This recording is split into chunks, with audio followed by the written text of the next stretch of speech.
When I found out that the Museum of Natural History in their planetarium in New York City has a show called Journey to the Stars, narrated by Whoopi Goldberg, I thought to myself, that must be a lot of fun to do on LSD. And to be honest with you, a lot of people tell me, you say that about everything. And I'm like, exactly. See, a lot of people like to go to the great outdoors to experience nature. I like to go to outer space on LSD with Whoopi Goldberg. If I could get my way, I would get LSD legalized with a protest that would go, what do we want? Legal LSD! When do we want it? Time is an illusion. So in 2011, when my wife and I take a trip to New York City, that's the thing that I want to do the most. Back then, we're still living in our hometown of Buenos Aires, Argentina, and we don't have money for a trip like that. But luckily for us, my mom has just died, and she left us some money. We have just about enough for a 20-day trip, staying at the cheapest room we can find on Airbnb in the Upper West Side from a guy named Checkers at like $30 a night. Now the only thing left is finding the actual LSD.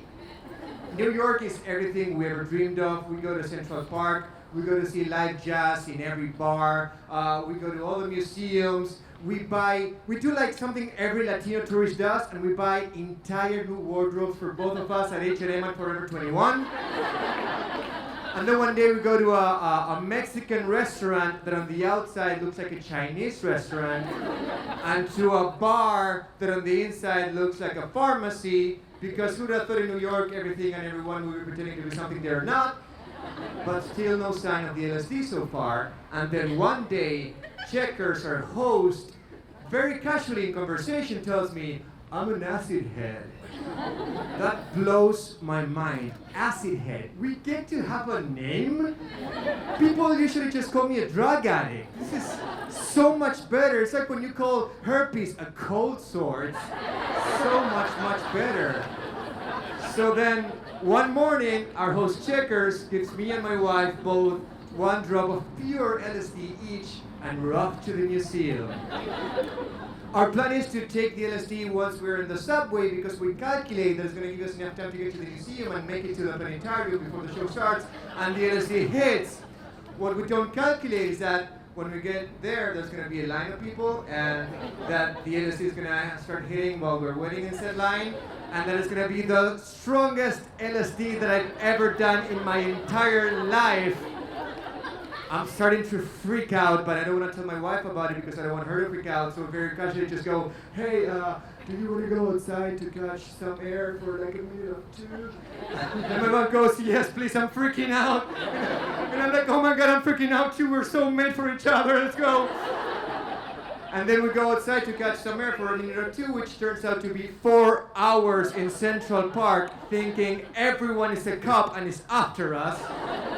And then after 4 hours, we finally get a grip of ourselves and we go back to the museum. When we get there, this old man and his granddaughter come to ask me something about the admittance to the museum. But at this point of the LSD, faces are not faces anymore, and gestures are not gestures anymore. And what's even worse, I can't tell if the granddaughter, who might as well be another old man, or maybe not even real at all, has some sort of condition, or if the sudden movements of their body are just the awkward posture of a very nerdy, weird-looking kid.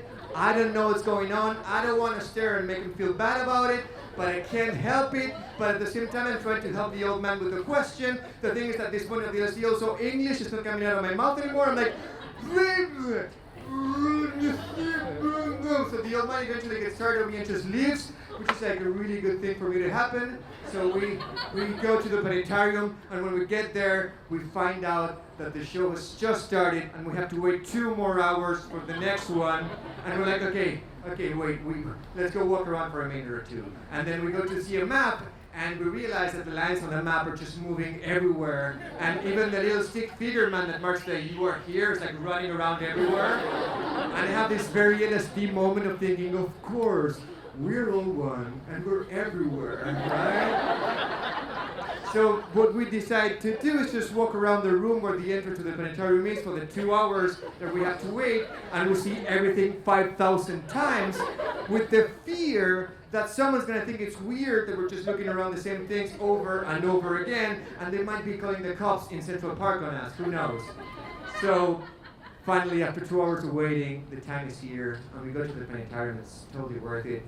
For the next 25 minutes, we float in outer space, and the voice of Whoopi Goldberg inside of me feels like when Patrick Swayze was inside Whoopi Goldberg in the movie Ghost.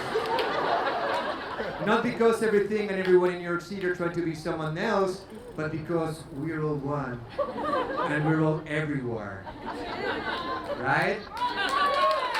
Exactly. Thank you so much.